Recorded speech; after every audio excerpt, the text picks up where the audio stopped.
겠습니다.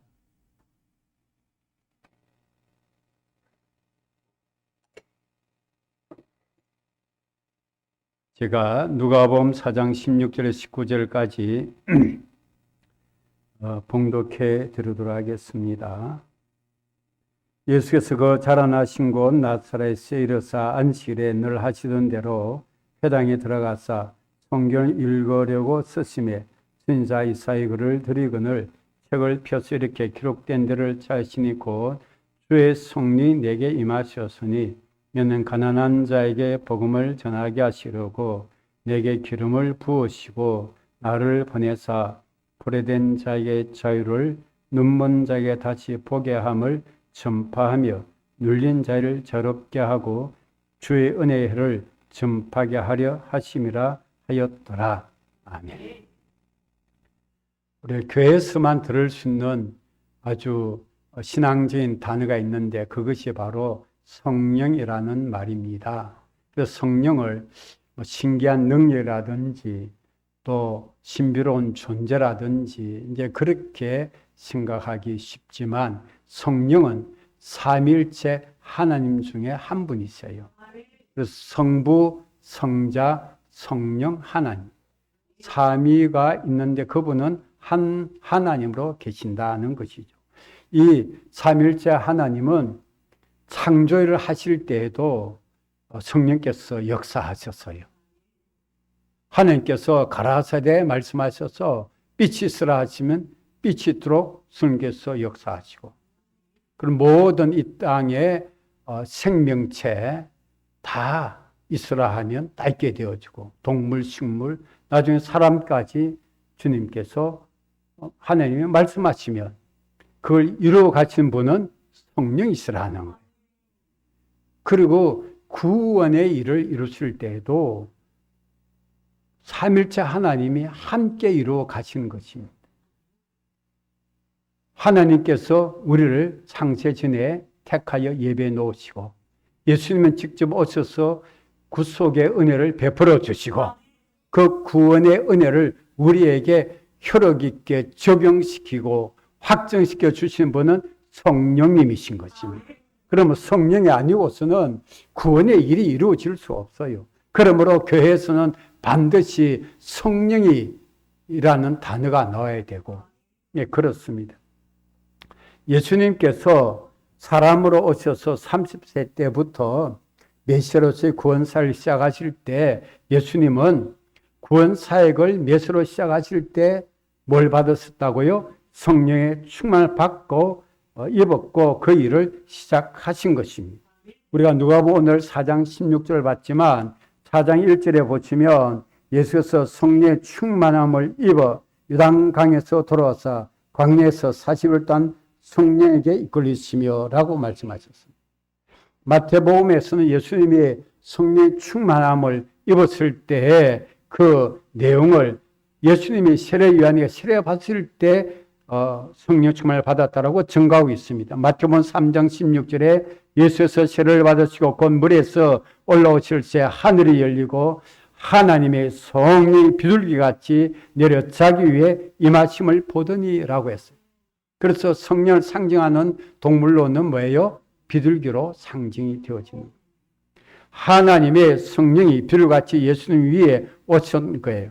그때 예수님은 성령의 충만 은혜를 받으시고 이제 하나님 아들인 메시아로서 이런 사역을 본격적으로 시작하게 된 것입니다.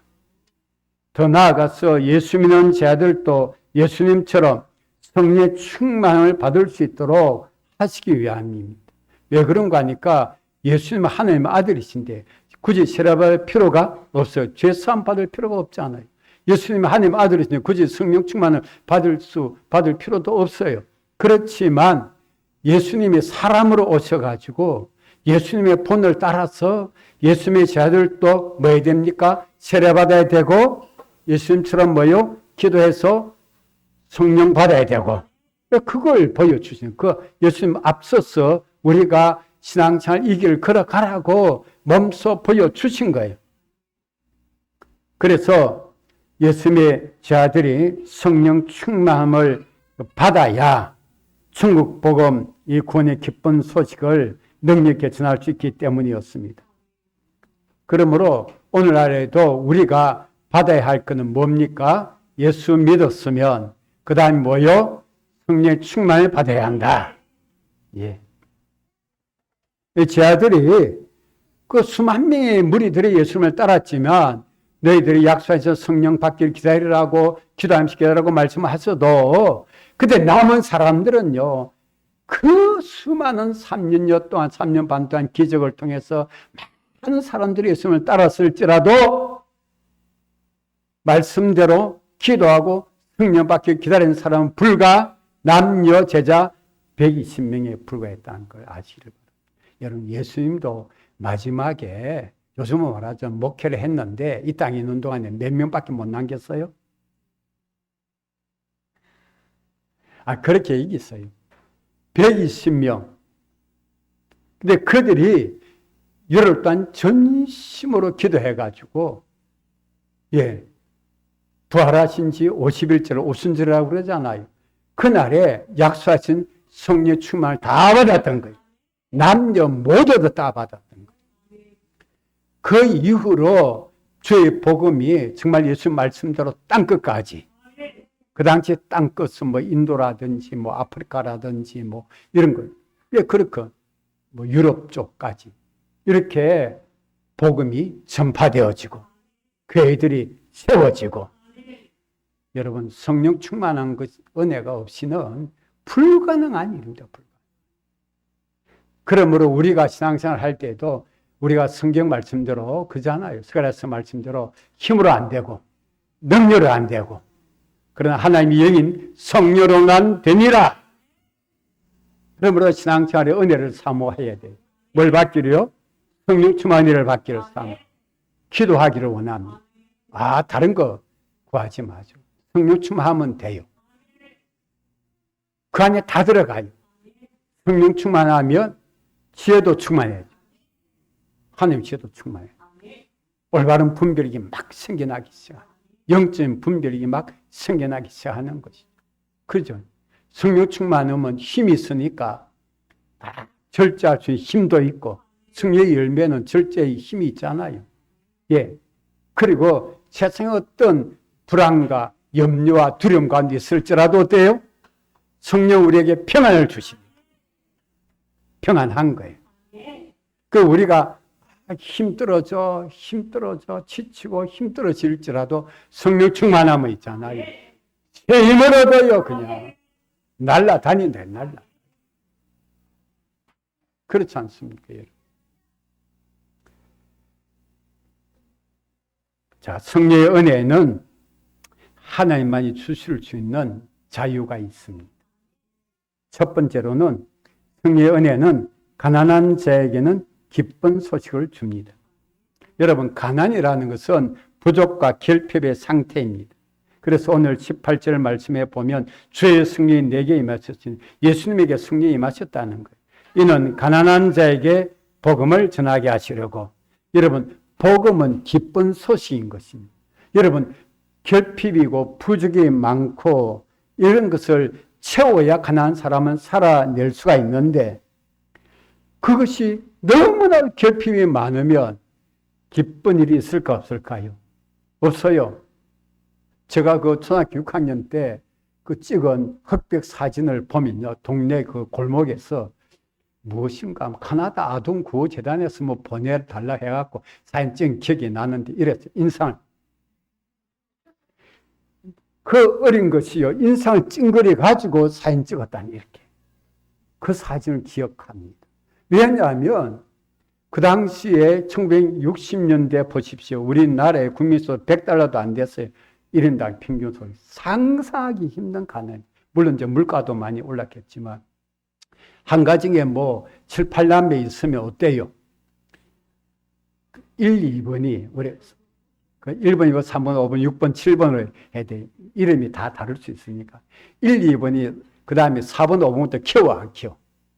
키우고, 한 7, 8번쯤 되면 어떻습니까? 엄마처럼, 아빠처럼 다 키워내, 안 키워내요? 다 키워내잖아요. 그럼 초등학교 때부터 그러면 어떻게 돼요? 엄마, 아빠 일하러 가면 북에 들어가야 안 들어요? 그때 밥 못하는 여자는 여자애가 아니었어요. 밥을 다 해야 되는 거야. 그렇잖아요. 그 단칸방에 뭐 몇 명이서 그냥 살아내고 말이에요. 일을 하다 보니까 저도 뭐 이 중학교 그 5학년 때 6학년 때부터 시력이 너무 안 좋았어요. 칠판에 글씨가 안 보이는 거 학교 왔는데. 그게 흐릿하게 보이니까 공부를 5학년 때까지 조금 했는데 6학년 때부터는 성적이 툭 떨어지죠. 왜? 글씨가 안 보여. 근데 돈이 없으니까 안경을 낄 수가 없어요. 언제 끼느냐 하면 중학교 2학년 때야 뿔테 근시 안경을 껴야 되는 거예요. 그때부터 지금까지 안경을 이제 끼고 있지. 돈이 없으니까. 그래서 중학교 때 저도 뭘 하게 돼요? 아르바이트를 했고, 공부하면서. 그리고 뭐, 어르신들은 이 손에 지문이 있을까 없을까요? 워낙 일을 많이 하면 지문이 없어져요. 아마 그런 분들이 요즘 여권 내려고 그러면 힘들어, 힘 안 들어. 주민등록도 힘들게 지문이 안 찍히니까. 그 정도로, 그야말로 우리가 노래대로 손발이 다 닳도록 고생을 하는 시기였어요. 그런데 거기 무슨, 먹을 것 하나 있으면 어떤 서로 막 먹으려고 막 싸움 벌이는데 무슨 그게 있겠어요. 이제 거기서 뭐가 생기는 거 아니고 우리가 모르는 사이에 이 가난 의식이라는 것이 탁 자리 잡는 거예요. 여러분, 이거 기억하셔야 돼요. 우리도 모르는 사이에 뭐요? 가난 의식이라는 게 딱. 그래서 가난 의식의 종이 되는 거예요. 가난 의식의 종이 되면요, 나중에 어떻게 되더라도 그 의식에서 못 벗어나. 여러분, 생각이 말이 되고, 말이 행동이 되고, 현실이 되잖아요. 의식 자체가 가난해. 근데 제가 예수 믿고 성령 충만을 받고 난 다음에, 여러분, 예수 믿는 기쁨이 있는데, 성령 충만하면 뭐도 충만해진다고요? 기쁨도 충만해져. 놀랍습니다, 여러분. 그러니까 아무리 가난한 사람도 예수 믿고 성령 충만하면 뭡니까? 그때 나오는 말이 그렇잖아요. 어느 유명한 목사님 말씀이 집에 있으면 지옥, 아니 눈 뜨면 지옥, 눈 감으면 천국. 안 보이니까 지긋지긋한 거야. 삶이 지긋지긋한 거야. 그런 삶을 지냈다고. 그 속에서 성령 충만하니까 기쁨이 충만하고, 그래 나도 모르는 사이에 뭐가 사라지는 거 하니까 중요한 얘기입니다. 뭐가 사라졌을까요? 가난 의식의 매임에서 자유함을 얻었어요. 그러니까 가난 의식은 떠나가고, 자, 그러니까 우리에게 들어온 게, 나에게 들어온 게 뭘까요? 부요 의식이 들어온 거야. 그러다 보니까 제가 교육 전도사 때도 정말 제 입에 풀칠하기도 힘들어 가족들 데리고, 그런데도 교인 가운데 더 가난하고 어려운 할머니 밑에 자라나는 그런 애들이 있는 가정이 있어요. 그럼 찾아가서 하다못해 계란 한 판을 사고라도 전달해주고 와야 돼요. 왜? 나보다 더 어려운 사람이 있다. 그때부터 베푸는 거예요. 주기 시작하는 거예요. 주는 자가 복이 있기. 여러분, 내가 아무리 좀 넉넉하게 있을지라도 인색한 마음은 어디서 나올까요? 가난 의식에서 나오는 거예요. 그 사람이 돈이 있을지라도 실제로는 가난한 사람. 그런데 베풀어 주니까. 그래, 교회를 몇 달 했던 개척에서 아무것도 없이 정말 2년 동안에 사립도 없이 그냥 살아왔잖아요.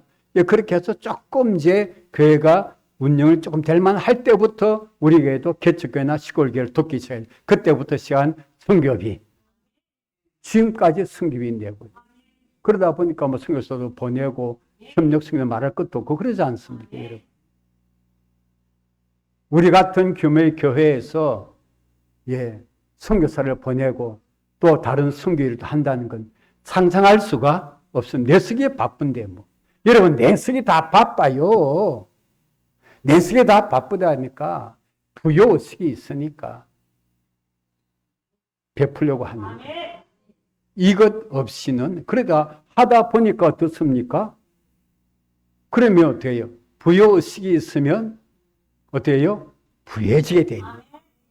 생각이 말이 되고, 말이 행동이 되고, 행동이 현실이 되니까. 그러니까 가면 갈수록 생활이 좋아져, 안 좋아져요? 좋아지게 돼 있다니까. 근데 그걸 모르고 자꾸 가난의식하면, 여러분 성령 충만 받으시면 가난의식에서 자유함을 얻어요. 이것이 벗겨져야 돼요. 난 우리 교회 나오는 성도들이 초기부터 이 가난의식 버리라고 그렇게 했는데도 그건 무슨 말인지를 모르더라고요. 그래서 주님의 말씀을 생각해 보니까 진리를 알지니 진리가 너희를 자유롭게 하리라 했는데 진리를 모르는 거야. 진리를 진짜 모르는 거야. 알아야 순종해요. 진리를 알아야 믿고 순종하는. 그러니까 하나님 앞에 드릴 것 있으면 더 드리죠. 당연히 한 개 들고 그게 그게 아깝게 여겨집니까? 아이고 정말 참. 이 의식이 안 깨어지면 그래 되는 거야. 안 깨. 그렇게 산다고 해갖고 여러분 뭐 남달리 뭐 큰 부자 된 사람이 있습니까? 없습니다. 잘 생각해 보세요. 잘 생각해. 그걸 모르는 거예요. 그걸 모르고 막 살아가는 거예요. 우리 교회가 주는 교회가 되니까 우리 교회도 복 있는 교회가 되는 거예요. 두 번째로 성령의 은혜는 포로된 자에게 저를 주십니다. 우리가 전쟁 포로에서 자유를 얻는다는 것은 참 귀한 일이에요. 이스라엘 백성들은 바빌론에 패배해서 전쟁 포로로 70년 동안 잡혀가 있었잖아요. 돌아왔어요. 돌아올 때 시편 126편 1절에 보면 우리 입에는 꿈꾸는 것 같았도다 하면서 웃음이 가득하다. 꿈꾸는 같은 거야. 이게 꿈 같은 일인 거야, 꿈 같은. 여러분, 정말 이건 도저히 이루어질 수 없는 일이 이루어질 때 뭡니까? 이거는 꿈인가 생시인가 하고 살짝 빰도 꼬집어 보고. 아이, 사실이네, 현실이네, 생시네. 꿈꾸는 것 같았는데 우리 입에는 뭐가 가득해요? 웃음이 가득했어요. 그곳에서 비파를 가지고 뭐 이렇게 수금을 가지고 막 그게 그 바빌론 사람들이 우리에서 노래 좀 불러봐봐 한데 그걸로 하나님을 찬양할 그 악기를 가지고 어떻게 저들을 위해서 노래를 부를 수 있으니까 노래를 못 부르겠다 했잖아요. 노래를 부를 수가 있어요? 악기를 연주할 수가 없는 거야, 이걸 가지고. 그 심정을 아십니까, 여러분? 포로미는 그렇습니다. 근데 여기에서 우리에게 주신 포로는 죄의 포로를 얘기해 주고 있는 거예요. 예수님은 모든 사람이 죄의 종이 되어 있다라고 말씀을 하셨습니다. 그게 이제 요한복음 8장 간단히 34절 36절까지 읽어드리면 예수께서 대답하여 진실로 너에게 이르노니 죄를 범하는 자마다 죄의 종이라. 종은 영원히 집에 거하지 못하되 아들은 영원히 가나니 그러므로 아들이 너를 자유롭게 하면 내가 참으로 자유로우리라. 아들이신 하나님 아들 예수님께 우리에게 어떻게 자유를 주십니까? 십자가에 못 박혀 죽으심으로 죄의 종에서 자유함을 주신다. 그 말씀이 여러분 집에 가서 꼭 로마서 6장 꼭 완독을 해보지. 로마서 6장. 할 수 있으면 7장, 8장까지 읽으시면 여러분 죄에서 자유함을 얻는 그 비결을 말씀을 통해서 알게 될 겁니다. 로마서 6장 6절 말씀을 읽어드리면 우리가 알거니와 우리의 옛사람이 예수와 함께 십자가에 못 박힌 것은 죄의 종이 죽어 다시는 우리가 죄에게 종노릇 하지 아니하려 함이라. 예수님의 십자가에 우리 옛사람이 죄를 짓는 옛사람이 함께 못 박혀 죽었다니까. 그래서 우리가 예수 믿는 사람은 죄에 대해서는 죽은 자로 여기라고 되어 있어요. 로마서 6장 읽어보십시오. 죄에 대해서 우리가 뭐 어때요? 난 죽어서 여기라니까. 죽었다니까. 하나님에 대해서는 산자로 여기는 거예요. 난 하늘 위해서 사는 사람이야. 다시 죄의 종로로 하는 길로 가지 말라는 거예요. 여러분. 예수 믿고 죄에서 자유함을 얻었는데 종에서 자유함을 얻는 다시 저의 종된 옛 습관을 따라가지 말라. 그래서 옛 사람의 습관을 벗어버려야 새 사람을 입으라고 말하는 새 마음을 가져야 되고, 그렇게 하기 위해서 뭐요? 성령 충만 은혜를 받아야 되는, 그래야 완전히 벗어버리는 거예요. 깨닫게 돼요. 아, 내가 죄의 종에서 자유함을 주님이 허락해 주셨구나. 성령 충만은 확신이 잡혀져요. 예.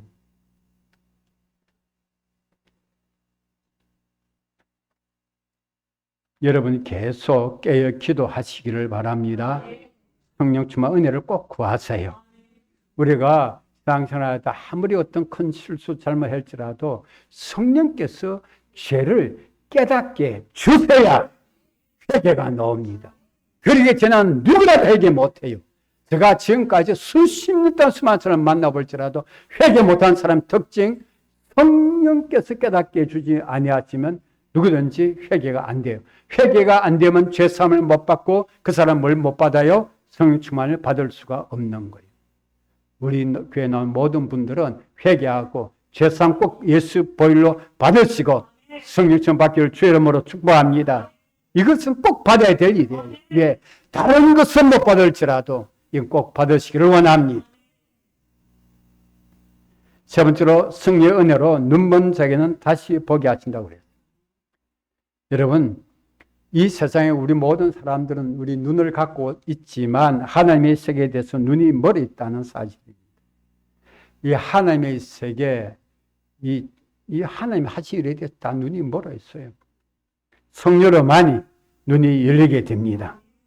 예수님의 당시 바리새인들은요, 구약 성경의 전문가들 아니겠어요? 그렇지만 구약 성경의 전문가들을 할 때 그들은 하나님을 보는 눈이 멀어 있었던 거예요. 그래서 예수님 저들을 가리켜 맹인이다.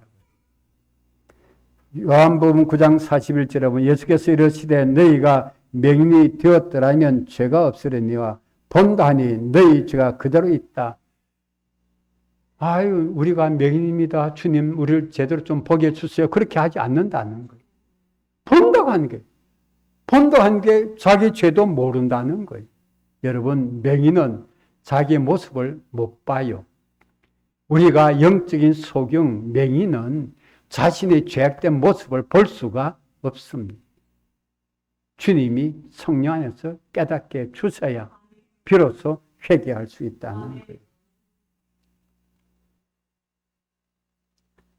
성령 충만한 은혜는 우리로 하여금 이 죄의 어둠에서 벗어나게 하는 거예요.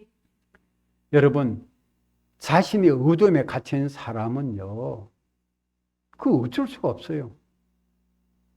자기 안에 정말 성령 안에서 진리의 빛이 바로 비추어져야, 아, 내가 어둠에 있었구나.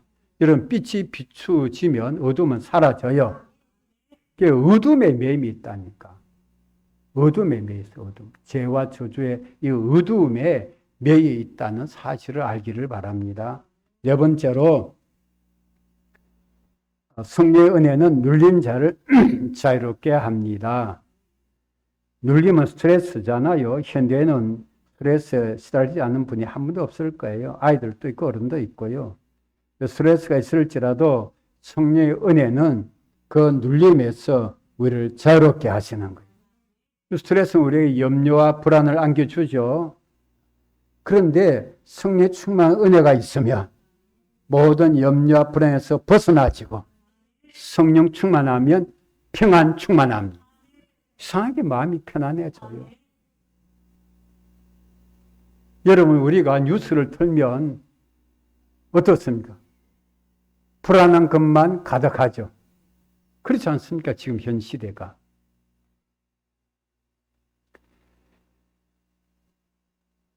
다섯 번째, 성령의 은혜는 은혜의 해가 있게 합니다. 오늘 19절 말씀에 보면 주의 은혜의 해를 전파하게 하려 하심이라. 은혜의 해란 게 뭔가 하니까 레위기 25장 성경에 나오는 희년을 가리키는 기쁘다는 뜻도 좀 포함된 희년을 가리키는데, 이스라엘 백성들이 가나안 땅에 정착하고 난 이후부터요, 매 50년마다 지키는 해를 희년, 그러니까 이걸 갖다가 은혜의 해라고 말을 하는 거예요. 매 50년마다 맞이하는 겁니다.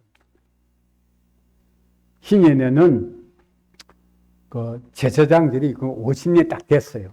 그러면요, 제사장들은 각 그 지방에도 제사장들이 다 있어요. 재판 때문에. 그러면 온 지역에는, 이스라엘 전 지역에는 제사장들이요, 예, 수양의 뿔로 만든 나팔. 수양은 뿔이 있잖아요. 그 만든 나팔을 막 불어요. 뭐가 돌아왔다는 거죠? 희년이 돌아왔다고 선포하는 거예요. 예, 희년의 축복을 알리는 것입니다. 그러면 희년에는 어떤 축복이 있는가? 첫째는 모든 빚이 탕감됩니다. 그동안 여러분 누구한테 억만금의 빚을 썼을지라도 희년이 돌아오면 어떻습니까? 빚 면제됩니다. 빚에서 자유함을 얻습니다. 우리에도 희년이 있으면 좋겠죠. 어떻습니까, 여러분? 50년 됐는데 어때요?